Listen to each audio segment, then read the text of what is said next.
जय हिंद विद्यार्थियों, प्यारे बच्चों, आप सभी का आपके अपने ऑनलाइन प्लेटफॉर्म पर पुनः स्वागत है।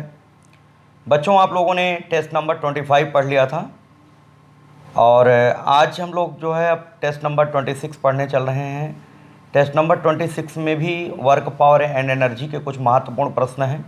इसमें स्प्रिंग से संबंधित कुछ इंपॉर्टेंट क्वेश्चन दिए गए हैं। तो सबसे पहले हम लोग स्प्रिंग के बारे में समझते हैं।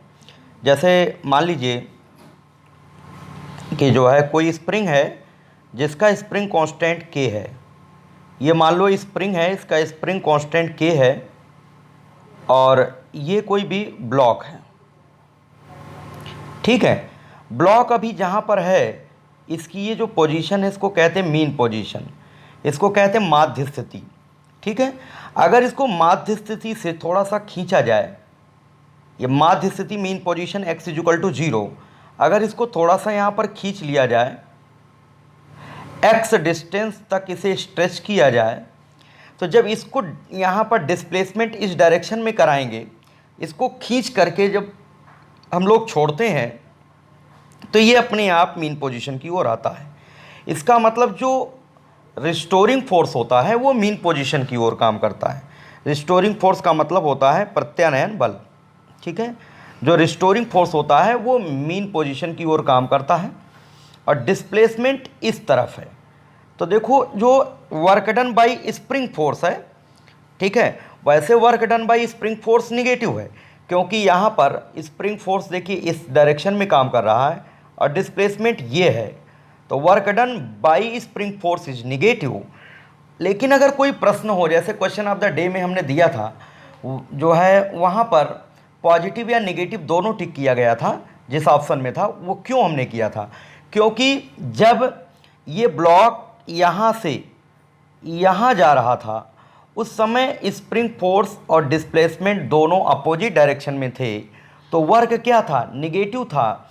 और जब ये ब्लॉक वापस जो है अपनी मीन पोजीशन की ओर लौट रहा होगा, ये वापस जब लौट रहा होगा तो उस समय ये स्प्रिंग वाला फोर्स, रिस्टोरिंग वाला फोर्स, ठीक है, प्रत्यानयन बल, स्प्रिंग बल और डिस्प्लेसमेंट दोनों सेम डायरेक्शन में होंगे।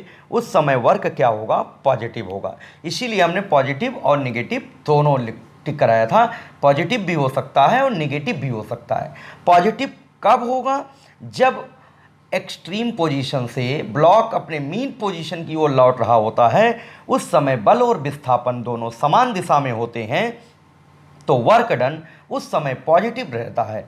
लेकिन जब क्या होता है, जब जो है मीन पोजीशन से जो है डिस्प्लेस कराते हैं, उस समय फोर्स और डिस्प्लेसमेंट अपोजिट रहते हैं, तो वर्क निगेटिव होता है। ठीक है, अब ध्यान रखिएगा यहाँ पर x इक्वल टू 0 से, ये जो x इक्वल टू 0 आप देख रहे हैं, देखिएगा ध्यान से, यहाँ पर देखें आप लोग, x इक्वल टू 0 से x इक्वल टू x तक खींचने में, स्प्रिंग को x इक्वल टू 0 से x इक्वल टू x तक खींचने में वर्क करना पड़ता है। जो वर्क हम लोग करते हैं, यहाँ से देखो ब्लॉक को x इक्वल टू 0 से x इक्वल टू x तक डिस्प्लेस करने में जो हम लोग वर्क करते हैं, वही वर्क स्प्रिंग में एनर्जी के रूप में स्टोर हो जाता है। उस एनर्जी को कहते हैं इलास्टिक पोटेंशियल एनर्जी, उसे कहते हैं प्रत्यास्थ स्थितिज ऊर्जा। ठीक है, स्प्रिंग को खींचने में या दबाने में, चाहे हम लोग इसको खींचें और चाहे हम स्प्रिंग को दबाएं, जो हम लोगों को वर्क करना पड़ेगा वही वर्क जो है इलास्टिक पोटेंशियल एनर्जी होती है। ठीक है, तो ध्यान रखिएगा, अगर हम लोग x इक्वल टू 0 से x इक्वल टू x तक खींचते हैं, तो जो एनर्जी स्टोर होती है या जो वर्क करना पड़ता है, उसका फॉर्मूला याद रखिएगा, हाफ के एक्स स्क्वायर होता है। इसे ही इलास्टिक पोटेंशियल एनर्जी भी कहते हैं, इसे प्रत्यास्थ स्थितिज ऊर्जा भी कहते हैं। एक फार्मूला और आप लोगों को याद रखना है। क्या फार्मूला याद रखना है आप लोगों को? फार्मूला ये याद रखना है कि जो रिस्टोरिंग फोर्स होता है F, उसका फार्मूला होता है F इक्वल टू माइनस के एक्स। के को कहते हैं स्प्रिंग कांस्टेंट। के को क्या बोलते हैं? स्प्रिंग कांस्टेंट बोलते हैं, ध्यान रखिएगा। के को स्प्रिंग कांस्टेंट बोलेंगे, ये के स्प्रिंग कांस्टेंट है। इसकी यूनिट जो होती है न्यूटन पर मीटर होती है, ध्यान रखिएगा। ये रिस्टोरिंग फोर्स है, प्रत्यानयन बल है या स्प्रिंग बल है। के को बोलते हैं स्प्रिंग नियतांक। एक्स का मतलब जितना आपने डिस्प्लेस कराया है, स्प्रिंग को जितना खींचा है या जितना दबाया है, या ब्लॉक को जितना मीन पोजीशन से डिस्प्लेस किया है, चाहे दबाया हो और चाहे जो है खींचा हो, ये ध्यान रखिएगा। के स्प्रिंग कांस्टेंट होता है। तो एनर्जी का फार्मूला याद रखना, हाफ के एक्स स्क्वायर, वही वर्क डन का भी फार्मूला होता है, ठीक है। अब अगर आपसे ये कह दिया जाए एक्स इक्वल टू x1 से एक्स इक्वल टू x2 तक खींचने में किया गया कार्य, एक्स इक्वल टू x1 से एक्स इक्वल टू x2 तक खींचने में किया गया कार्य कैसे निकालोगे? एक्स इक्वल टू x1 से एक्स इक्वल टू x2 तक खींचने में अगर वर्क डन आपको बताना है तो पहले एनर्जी जो है u1 निकाल लो यहाँ पर, हाफ के x1 स्क्वायर। मतलब x इक्वल टू 0 से x इक्वल टू x1 तक खींचने में कितना वर्क करना पड़ा, यानी कितनी एनर्जी स्टोर है वो निकाल लो। और x इक्वल टू 0 से x इक्वल टू x2 तक, x इक्वल टू 0 से x इक्वल टू x2 तक खींचने में कितना वर्क करना पड़ा, यानी कितनी एनर्जी स्टोर हुई, u2 निकाल लो। अब हमको x इक्वल टू x1 से x इक्वल टू x2 तक का हमको बताना है कि x इक्वल टू x1 से x बराबर x2 तक खींचने में कितना वर्क करना पड़ेगा। तो बाद की ऊर्जा से पहले की ऊर्जा को माइनस कर दो, बाद की ऊर्जा से u2 से u1 को माइनस कर दो, तो ये पता चल जाएगा कितना वर्क करना पड़ा। तो W बराबर हो जाएगा हाफ के x2 स्क्वायर, हाफ के कॉमन ले लो, ये हो जाएगा x2 square minus x1 square, ठीक है। ये भी जो है बहुत ज़रूरी फार्मूला है।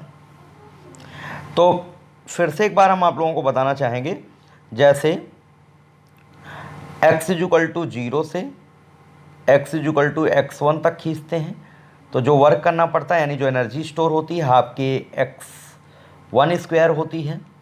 और x इक्वल टू 0 से x इक्वल टू x2 तक खींचने में जो एनर्जी स्टोर होती है वो u2 होती है, हाफ के x2 स्क्वायर होती है, इतना वर्क करना पड़ता है, ठीक है। और अगर आपसे कहा जाए x इक्वल टू x1 से x इक्वल टू x2 तक खींचने में जो है कितना वर्क करना पड़ेगा, ठीक है, तो उसके लिए क्या करोगे, उसके लिए माइनस करना पड़ेगा आपको।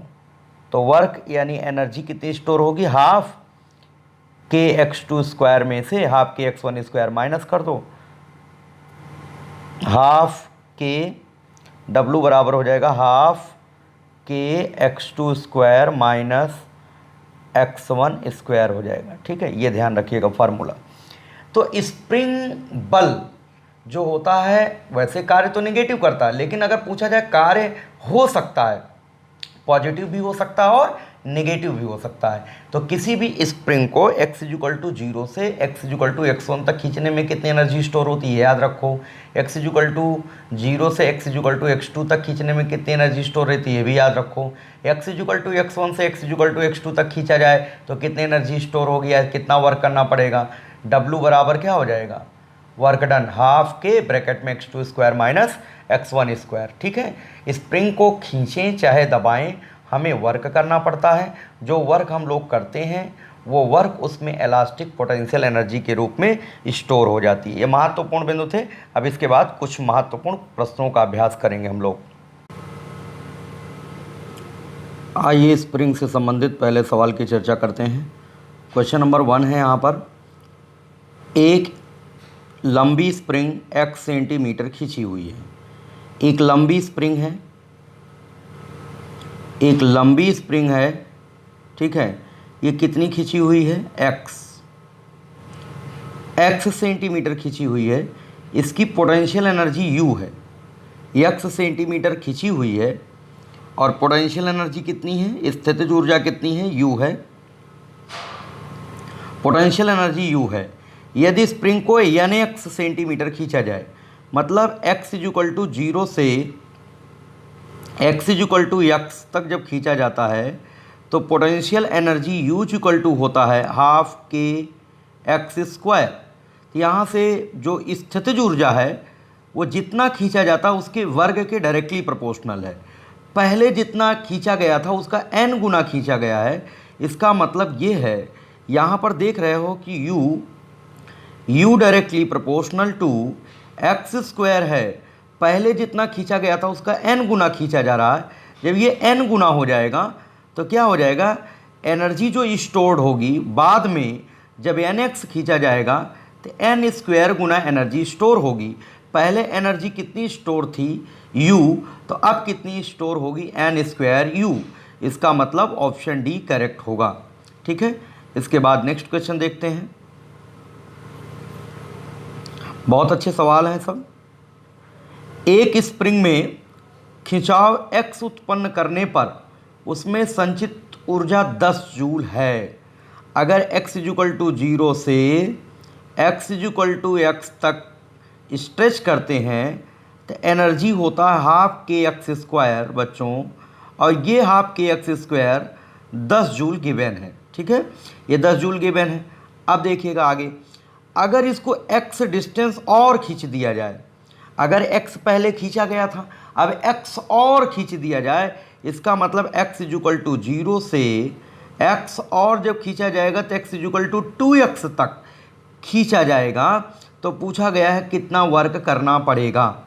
ठीक है, तो x इक्वल टू 0 से x इक्वल टू x तक खींचने में 10 जूल एनर्जी थी, मतलब 10 जूल काम करना पड़ा था। अब हमें x इक्वल टू 0 से x इक्वल टू 2x तक निकाल लेते हैं, कितना वर्क करना पड़ेगा या कितनी एनर्जी स्टोर रहेगी अब इस कंडीशन में। तो W इक्वल टू हाफ के x की जगह 2x का स्क्वायर, तो कितना हो जाएगा 4x स्क्वायर, 4 बाहर कर लो x स्क्वायर, और इतनी वैल्यू पहले से दी गई 10 जूल, तो 10 इंटू 4 कितना हुआ 40। तो बाद की एनर्जी, अगर पहले की एनर्जी स्टोर थी 10 जूल, बाद में एनर्जी स्टोर हो गई U2 बराबर 40 जूल, तो बताओ कि जो है पहले तो x दूरी तक डिस्प्लेस किया गया था, x इक्वल टू 0 से x इक्वल टू x तक, तब तो 10 जूल एनर्जी स्टोर थी। अब x इक्वल टू 0 से x इक्वल टू 2x तक स्ट्रेच किया गया, तो अब 40 जूल हो गई। तो ज़रा बताना कि कितना वर्क करना पड़ा। x तक तो पहले खींचा गया था, x और खींचने में कितना वर्क करना पड़ा होगा, 40 में से 10 आपको घटाना पड़ेगा। कितने जूल हो जाएगा 30 जूल। तो ऑप्शन सी करेक्ट होगा। ठीक है, इसके बाद नेक्स्ट क्वेश्चन है। देखिएगा ये क्वेश्चन जो है बहुत इंपॉर्टेंट सवाल है। यम द्रव्यमान, पहले तो थोड़ी सी थ्योरी समझ लीजिएगा।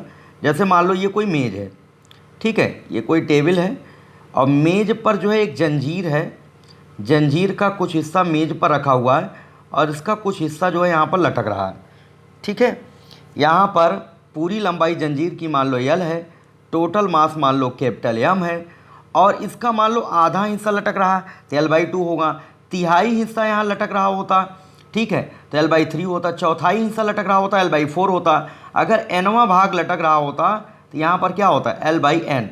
अब ये जो लटका हुआ भाग है, अगर इसको वापस मेज पर ले जाना है, वापस मेज पर ले जाना है, तो वर्क डन का जो फॉर्मूला होता है, ठीक है, इसको ऊपर चढ़ाने में जंजीर के लटके हुए भाग को जो है फर्दर जो है टेबल पर ले जाना है, तो क्या वर्क करना पड़ता है, W बराबर mgl/2n²। ये याद रखिएगा फार्मूला, W बराबर mgl/2n²।